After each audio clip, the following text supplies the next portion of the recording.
Hi, everyone. Welcome to our next Lightspeed Learning Lab session. We're going to give everyone just a couple minutes to come on over from the waiting room and get into the session, and then we will get started.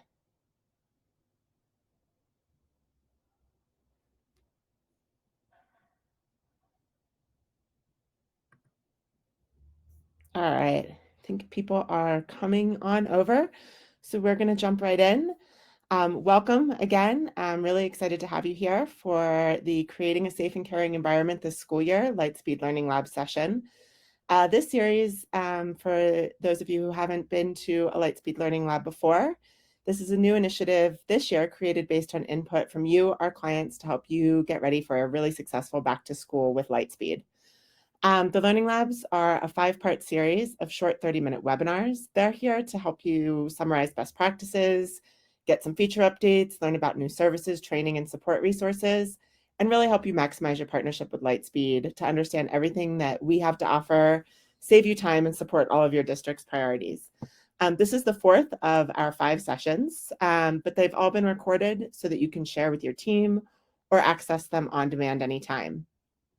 For today, if you do have questions, you can type them into the chat display up on the right of your screen. And of course, your questions are really important to us, so don't be shy in asking for any of the information that you need, and we'll answer them during our Q&A portion.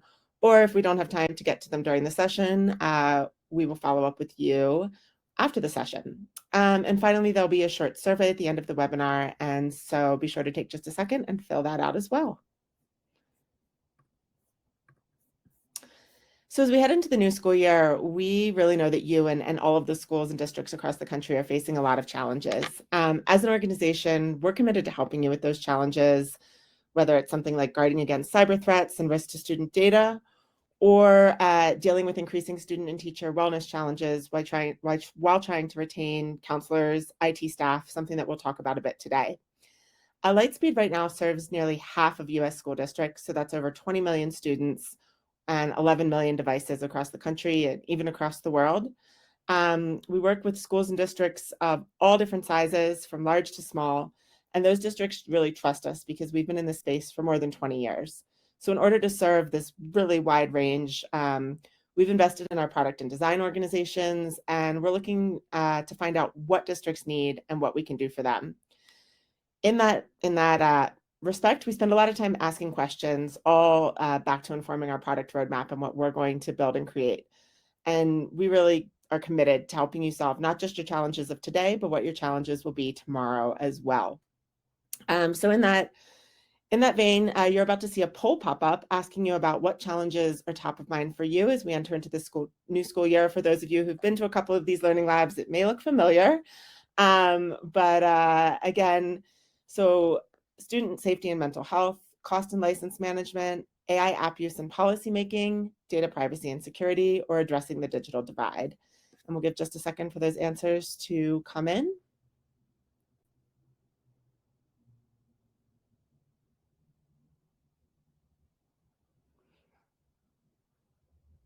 Great. Not surprisingly, it looks like student safety and mental health is coming to the top of the list, which is very relevant for today's session, of course. Right behind cost and license management and data privacy and security are sort of tied for number 2, and AI app use and policy making. So kind of a dead heat there for second. But again, we'll talk a lot about that student safety and mental health today.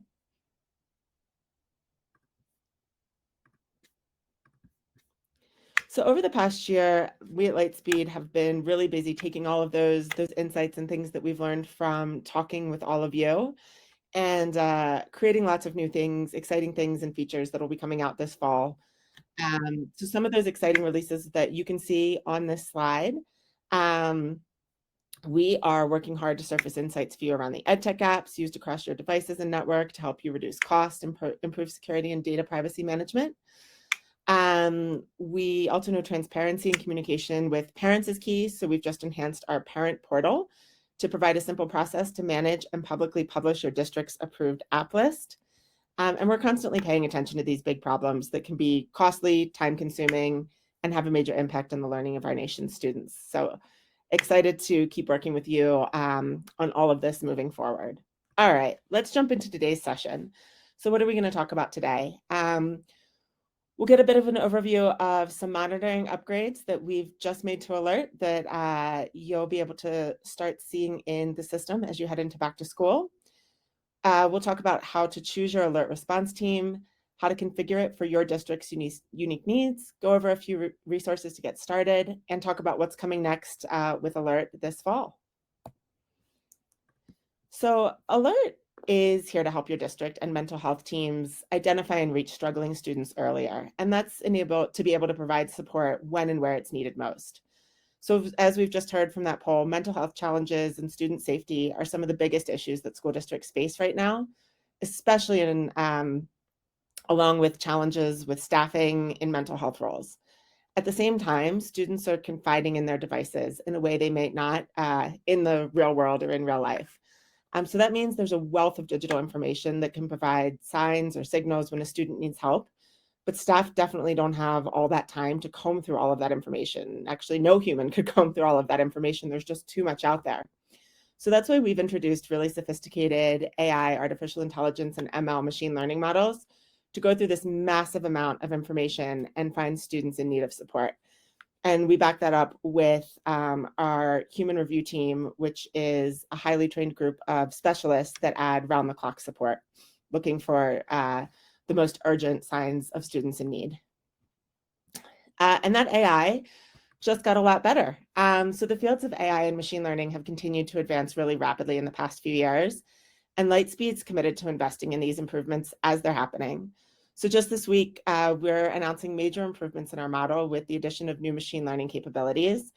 The great thing about these is that they can understand context around specific words. They actually can understand humor, hyperbole. So all that's going to cut down on false positives that may have been triggered in the alert system in the past, especially things like classwork around Hamlet, Romeo and Juliet. They might have triggered an alert previously because individual words or phrases would have been flagged. But now Alert can understand all the context around those words. So whereas previously false positive alerts might have come in from a number of different students all reading Romeo and Juliet at the same time, that's really gone away. On top of that, we've been able to eliminate duplicate alerts that were generated by text typed into a Google Doc and was triggering more than one alert for the same text. Those are massively reduced now as well. So you'll see a system going into the new school year that may have fewer alerts actually being generated, but it's because it's gotten significantly more accurate. So we're really excited to roll that out as you head back to school. Another way to cut down on the false positives that you see is relying on support from that human review team that I mentioned. So not only do they review all of your alerts around the clock, giving you peace of mind that if something urgent happens, say, on a Saturday night or at midnight, any night, that your emergency contacts will be called immediately to understand that something's going on. And our human review team, they're highly trained. They have backgrounds in law enforcement or in mental health. And so they know how to identify these urgent situations, how to communicate with you about them, and they're going to get on the phone when they need to. So going through what are they going to call you about? What is the different structure of these alerts? They're going to call you when they see something that they consider to be an imminent threat. They're going to email you when they see something that they consider to be a high-risk alert. And for no threat alerts, they won't contact you. Those will either just come into your system as they normally would, or if you've chosen, they can actually close those out for you so that you don't have to close them out on your side. All right, I'm going to turn it over now to Nicole Aline. She's one of our product specialists here at Lightspeed with tons of experience in the alert system to talk through actually who should you have on those contact lists, how do you want to define your teams, and how you want to configure alert to best suit your needs. Nicole? Thank you, Tracy. And thank you all again for joining us today. When you're trying to decide who should be a part of your team that follows up with alerts, think about the questions that you see listed here. What would you do if this happened on campus and not in the digital world?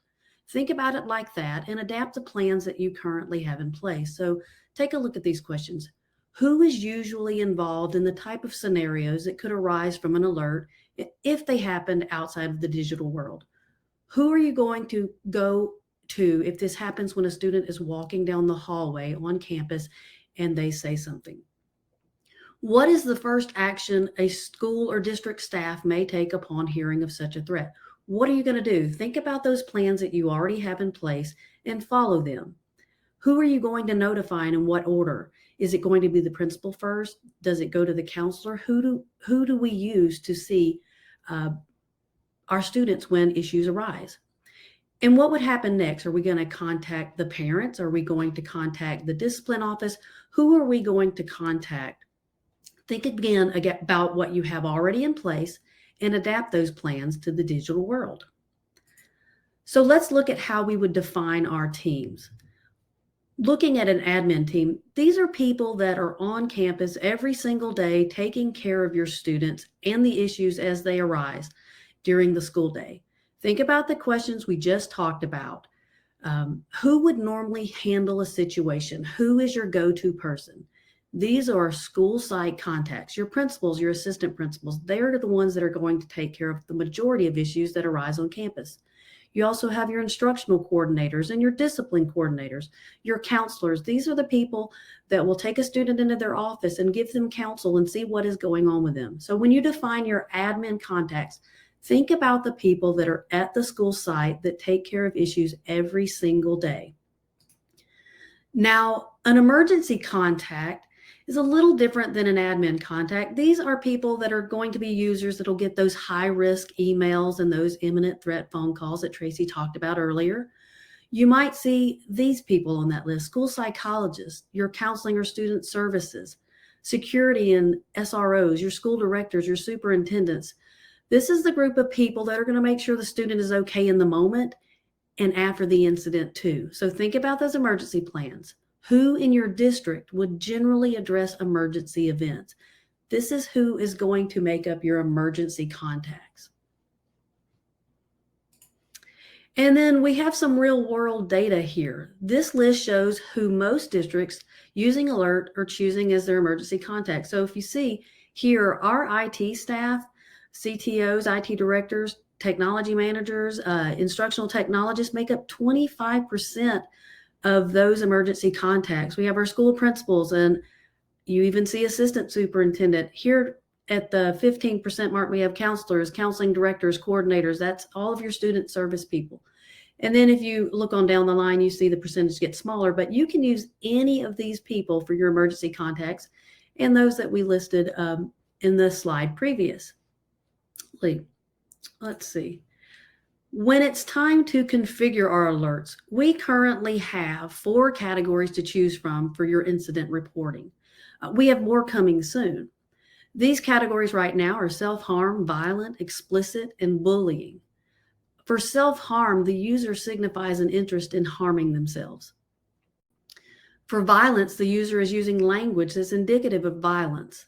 The explicit category scans images that may contain explicit content. Now, this is the category that you're going to want your counselors and student services taking a look at so that they can then go out into the school and teach some digital responsibility and citizenship. And then, of course, we have our bullying category that monitors language that is typical of threatening another person. Now, you can turn on or off any category that you would like. If you only want to know about self-harm, then toggle on that category only. Or if you want only 3 of the categories and not 4, then you can turn the 3 on that you want to monitor. This is completely configurable by you and your district staff. So you can look at only the type of incidents that you want to see. Now, setting our schedule. We have a few different ways that you can set your schedule, and you can alleviate your staff concerns about after hours alerts by adjusting the schedules. So if you set your schedule to always on, your admins will receive notifications around the clock. They always get their emails. Setting your schedule to scheduled means alert cases and notifications will only be generated during these scheduled hours.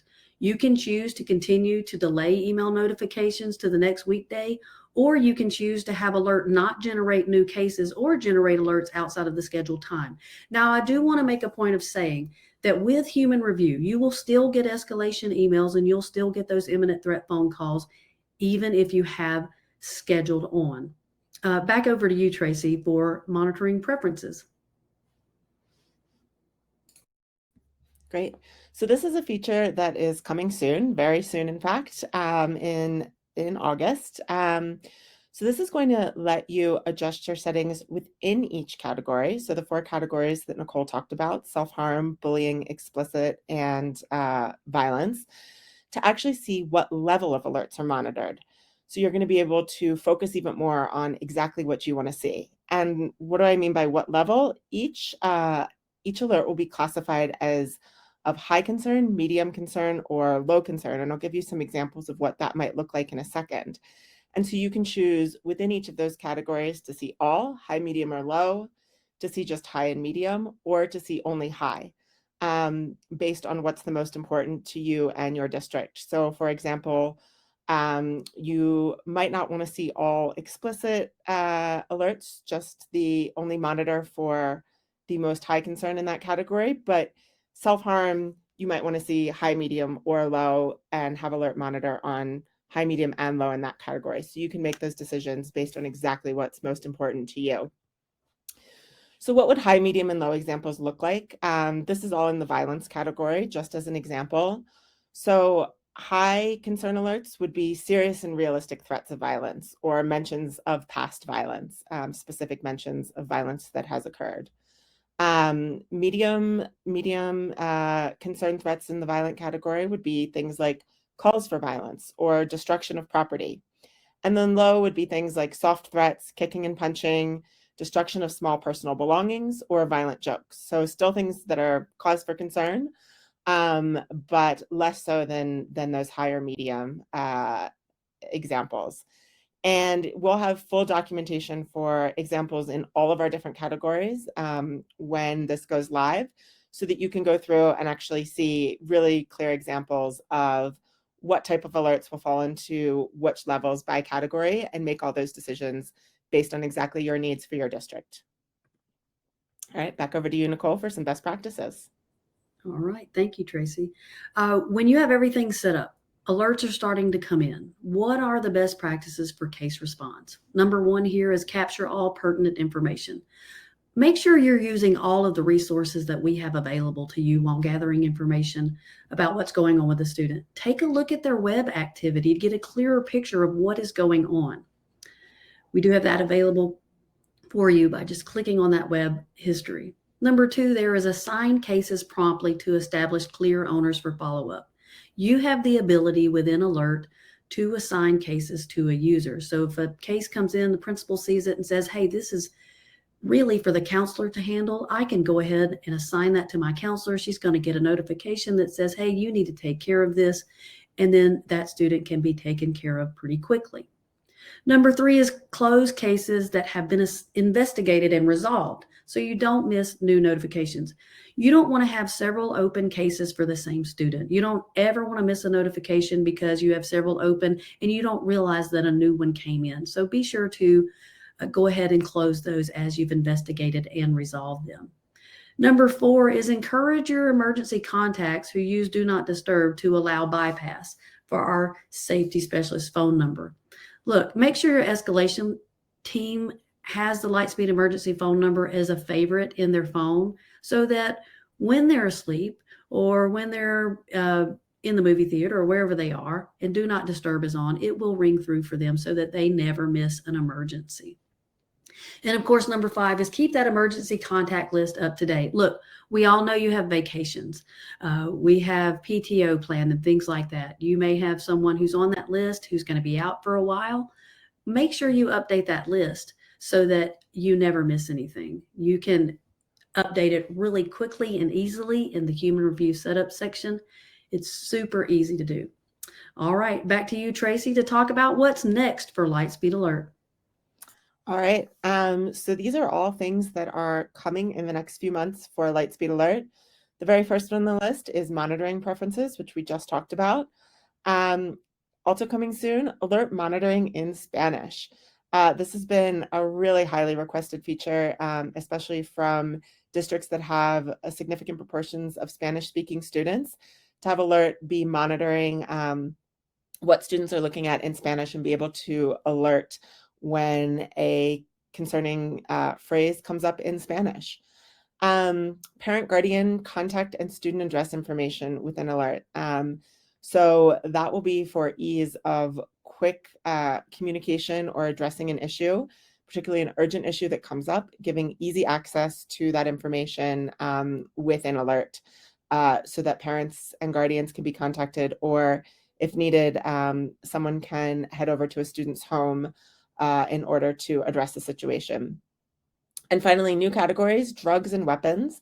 You'll see both of those new categories come into alert this fall and be able to be turned on and monitored, similar to our other categories. So that will be coming in the next few months as well. So some resources that we have available to you to go further on alert. Within the customer portal, there are help articles and help videos that take you through in a little more depth some of the things that we just talked about here. Those are always available to access on demand at any time. We have our best practices guide. I think that's about a 16-page resource that goes into very deep depth of setting up alert, choosing those emergency contacts and lists, and gives a different set of best practices for each of those sections of alert as you go through them.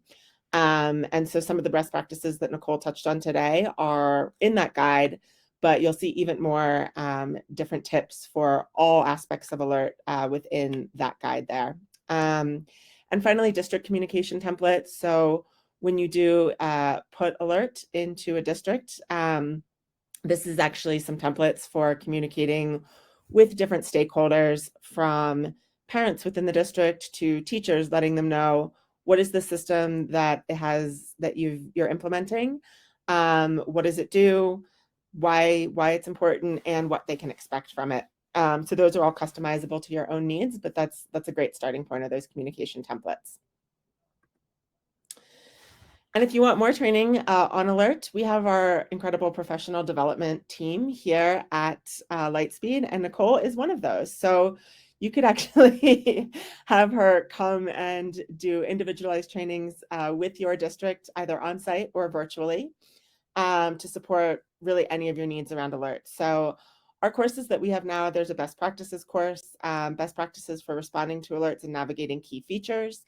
There's an admin training, learning basic setups of admin roles and case management, or you can customize trainings to your needs. You would want to contact your customer success manager for different options there and pricing, and understand what's available within that professional development training. But Nicole, as you've gotten a little taste of today, is great. So you could get even more of her and her expertise through that program.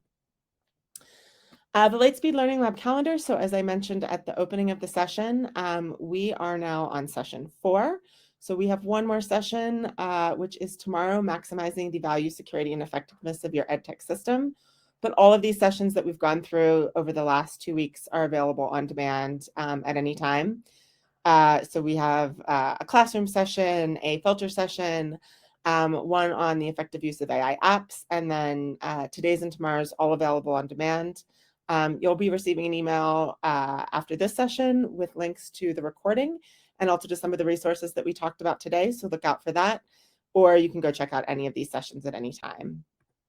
And tomorrow's session, our last remaining session in the series, you'll get an in-depth look of how to make sure Lightspeed Digital Insight is set up to best guide your ecosystem management efforts going back to school this fall.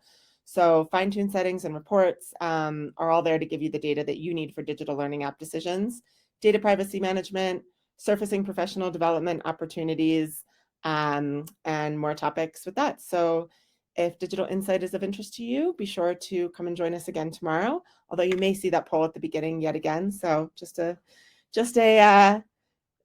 warning there, but still a great session. All right, now we can move into the Q&A session of our questions. Okay. I can take one. How easy is it to add alert if we already have Classroom?